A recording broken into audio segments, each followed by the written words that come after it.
jaalalli innati coccobsite igaan makamee dafqaa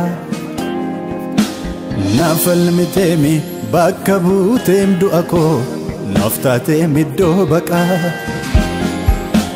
si ibsuudhaaf waan natti odeessan miti anuu jiraam ragaan kee halkan waarii dhufee na tochooseetu na faarsisaa jiruun kee falmitee diddee badee hafuu koof hin taane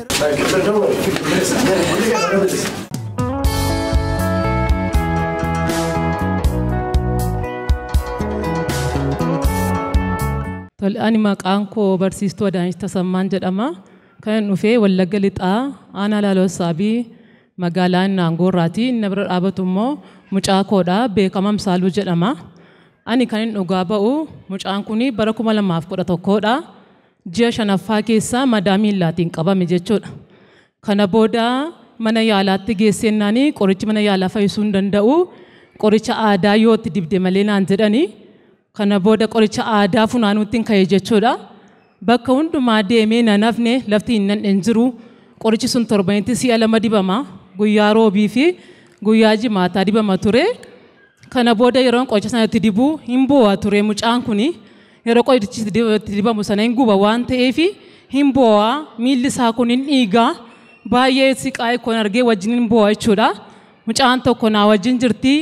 Isee wajjin baafneetu gadi baafnee ol gashinaa baay'een ittiin rakkadhe jechuudha. Kana booda hin bu'a ture yeroo itti naqu. Achii booda iteeti ani qoricha aadaa kana ofumaatti na gubda malee kanaan fayyuu hin danda'u waldaa araaraatti na geessinaan jedhe yeroo kutaa 4 bara ture. Mana barumsaa isaarraa citee ol deebi'eera. Ijoollee biraa ijoollee wajjin taphachuu hin danda'u. Caammaan kaatu gumxaa uffataa. Danda'ee na deemu baadhee gabbaaseen baadhee ol gashe jechuudha. Ishi baqqaa dhiisii waldaa araaraatti si geessaa garuu hin coccobaa hin dhiigaa madaan saba bal'ataa madeemi jechuudha. Yeroo ammamiif kan inni irra ture? Ji'a 5 irra ture. Ji'a 5ffaa keessa bara 2011 ji'a 5ffaa keessa qabee deebi'ee amma ji'a 10ffaatti jechuudha. Baay'ee ittiin rakkachaa ture jechuudha. Kana booda hojjetoota wajjiniitu ijaaramne.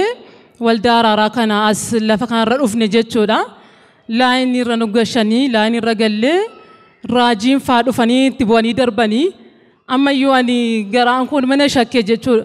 Innaan raajii faa qabadheen harkaan itti geessee itti naa deebi'aan jedhee kana booda raajiin faa ammas doonti woriin fayyadeen tachi naa godhanii. Kana booda baqa gammadeen fudhadheen galee zayitii dibataas fudhadheen galee. Ani gannan deemee fuudhee galeen saamerii barnoota deemee gaafan jedhu ji'a tokko boodee bulee mucaan kun teetee nan fayyee caamaa kaachuu nan danda'a surrees kaachuu nan danda'a mana barumsaallee addaan kutee ture dheera. Kana booda bakka achumatti kaampaasiin jira achumatti jilbeenfadhee nan galateeffadhe yaa Waaqayyo na agartee mucaa koo naafummaa oolchitee hiriyaasaa biraa ol deebi'uu oolchitee akka nama dhaabaddaa sommiti. Yeroo sana abbaan isaa iddoo biraa hojjeta ture an qofaa koodha. Baay'een itti dhiibbadhan ture baay'een bu'a. Kana booda baqa Waaqayyoon baay'ee yeroo suma galateeffadhe waldaa araaraatti na geessii dhugaan ba'a jedha ture sumatu.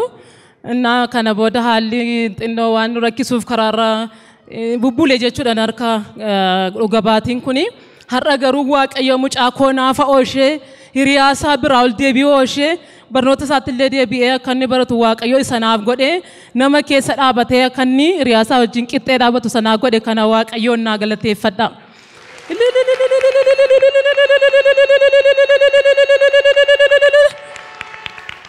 Galateeffannuu fi gooftaa keenya kana ammallee.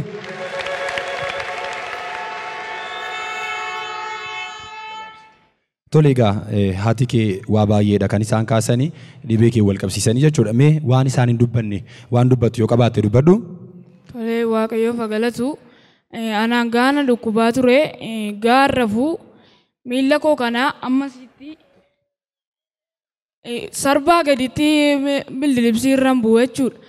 Sarbaa gaditti mildilibsii irra bu'aa achi bakka nan bu'aa na gubaa surreen uffadhu hiriyaa koo wajjin taphadhu achi waldaa araaraatti na geessaa gahan jedhu waldaa araaraatti na fidee raajiin masaratii fa'a doonti woriin fayya gaasaan naan jedhanii achi amaneen fudhadhee galee ji'a tokko tuun hin fixiin.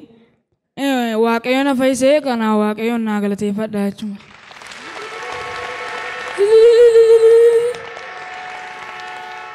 Tole hundumti keessan gara iskiriinii ilaalaa miilla isaa isa madaa ture sana laalla.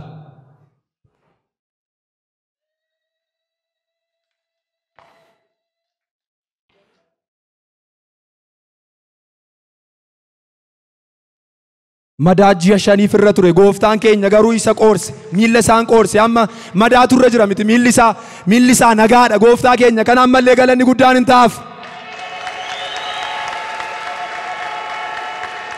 Hin nagaamu ammallee sagaleen keessan gooftichaaf galata guddaa.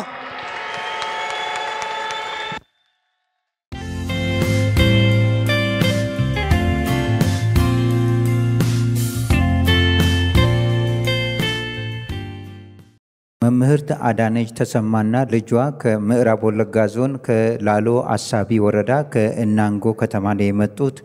ልጇ በ5ኛ ወር 2011 ዓመተ ምህረት እግሩ እየቆሰለ ይጀምረዋል። ከዛ ሐኪም ቤት ሲወስዱ ሕክምና ከሰጡት በኋላ እንደማይዳን ይነገራቸዋል።